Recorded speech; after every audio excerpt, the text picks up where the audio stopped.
Le président américain Donald Trump a lancé un nouvel ultimatum à l'Inde en fixant une nouvelle date limite. Trump a déclaré que dans 24 heures, il augmenterait considérablement les droits de douane sur les produits indiens si New Delhi ne commençait pas à renoncer au pétrole russe. En réponse, l'Inde a immédiatement envoyé son conseiller à la sécurité nationale et son ministre des Affaires étrangères à Moscou pour des consultations urgentes. Au Kremlin, on a qualifié les appels à forcer l'Inde et d'autres pays à renoncer à l'achat de pétrole russe de véritables menaces et déclaré qu'ils ne les considèrent pas comme légitimes, mais qu'ils ne promettent pas d'aider l'Inde. Au même moment, Trump a déclaré qu'il lançait une chasse à la soi-disant flotte fantôme de Poutine, grâce à laquelle la Russie continue de commercer du pétrole en contournant les sanctions. De plus, Trump a déclaré qu'il chercherait à faire baisser fortement les prix du pétrole afin de couper complètement le flux d'argent vers la Russie. En somme, la situation s'envenime, et il vaut la peine d'y voir plus clair ce que nous allons faire dans cet épisode. Je m'appelle Alexei Pecci. Passons à la suite dans l'ordre, mais avant de commencer, je vous demande de vous abonner à cette chaîne, de mettre un like, d'écrire n'importe quel commentaire et surtout de vous abonner à ma chaîne Telegram Pecci News. Le lien se trouve dans la description de cette vidéo. Le président américain Donald Trump a annoncé de possibles disputes dans les 24 prochaines heures, augmenter considérablement les tarifs sur les importations indiennes. Cette déclaration a été faite dans la soirée du 5 août si l'on parle de l'heure de Kiev. Donald Trump a critiqué l'Inde pour ses barrières commerciales excessives et sa coopération économique avec la Russie. Selon le président des États-Unis, l'Inde a déjà le tarif le plus élevé de tous, mais cela ne suffit toujours pas. Voici une citation de Donald Trump. « Ils ont le tarif le plus élevé de tous. Nous avons convenu de 25%, mais je pense que dans les prochaines 24 heures, j'augmenterai considérablement ce droit de douane. Parce qu'ils achètent du pétrole russe, ils alimentent la machine de guerre de Poutine. » Auparavant, le président américain avait souligné que New Delhi se moquait complètement du nombre d'Ukrainiens tués à cause de l'agression russe. Trump a imposé de nouveaux droits de douane contre l'Inde dans le contexte des nouvelles sanctions de l'Union européenne visant le commerce énergétique russe. Et désormais, l'Inde ne pourra plus vendre à l'Europe des produits pétroliers issus du pétrole russe. Trump avait auparavant menacé les pays qui achètent du pétrole à Moscou de tarifs secondaires à 100%. Et voilà que le chef adjoint du cabinet du président américain, Stephen Miller, a même accusé l'Inde de financer la guerre en Ukraine en achetant du pétrole, et il a déclaré que cela était inacceptable. Comme l'écrit Bloomberg, l'Inde ne s'attendait pas à une telle décision du président américain d'augmenter considérablement les tarifs contre le pays en raison de son commerce avec la Russie. Apparemment, ils espéraient que tout continuerait comme sous Biden, qui tolérait ce type de commerce selon eux. À Delhi, ils réfléchissent à comment minimiser les dégâts. Un responsable indien anonyme a déclaré au journal Bloomberg que la décision de Trump concernant les tarifs a pris l'Inde au dépourvu.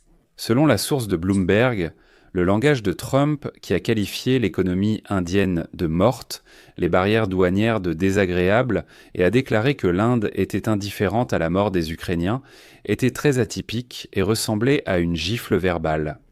Le gouvernement indien se prépare à une éventuelle augmentation des droits de douane de la part des États-Unis et cherche des moyens de réduire les pertes économiques. Au ministère du Commerce de l'Inde, on discute des moyens d'aider les exportateurs, en particulier dans les secteurs de la joaillerie, du textile et des pierres précieuses.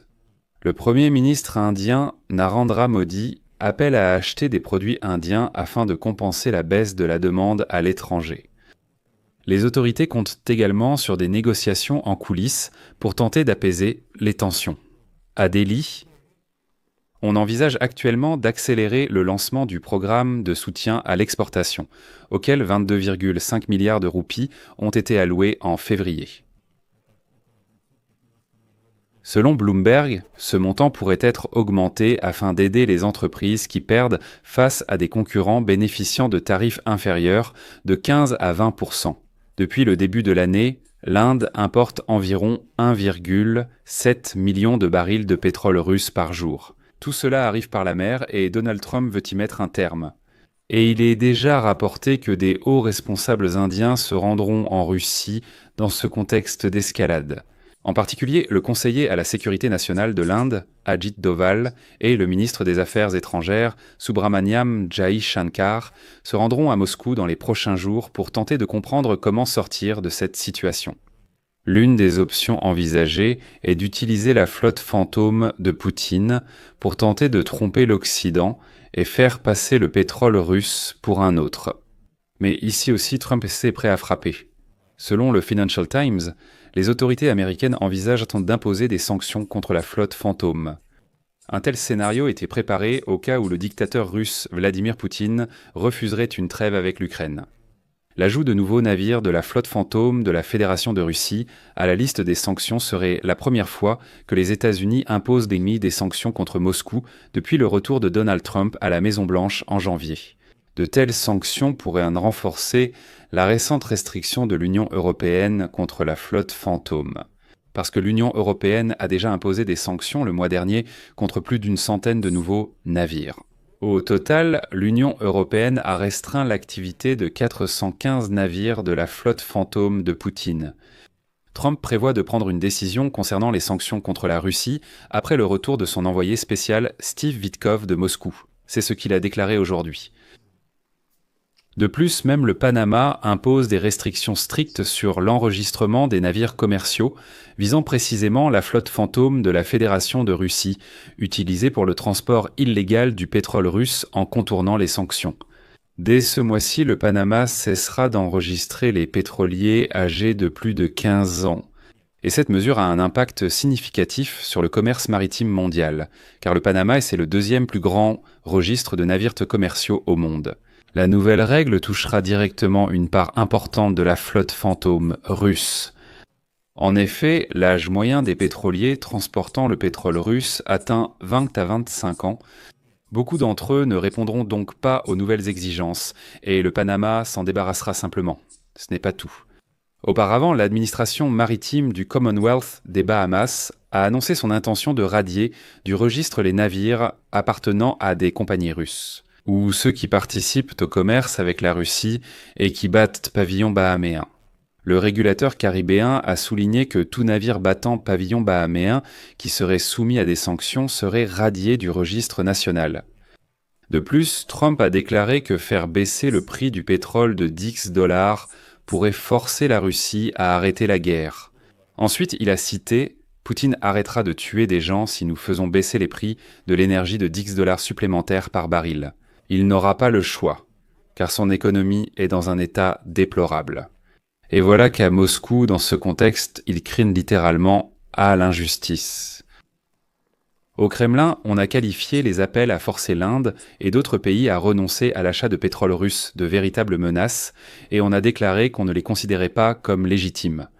En particulier pour le porte-parole du Kremlin, ces fameuses moustaches parlantes, Dmitri Peskov, a déclaré qu'au Kremlin, ils entendent beaucoup de déclarations qui, selon lui, sont de véritables menaces et des tentatives, je cite, de forcer certains pays à cesser leurs relations commerciales avec la Russie. Peskov a souligné que Moscou ne considère pas de tels appels comme légitimes et est convaincu que les États souverains doivent choisir eux-mêmes leurs partenaires commerciaux et les formats de coopération économique qui correspondent à leurs intérêts nationaux.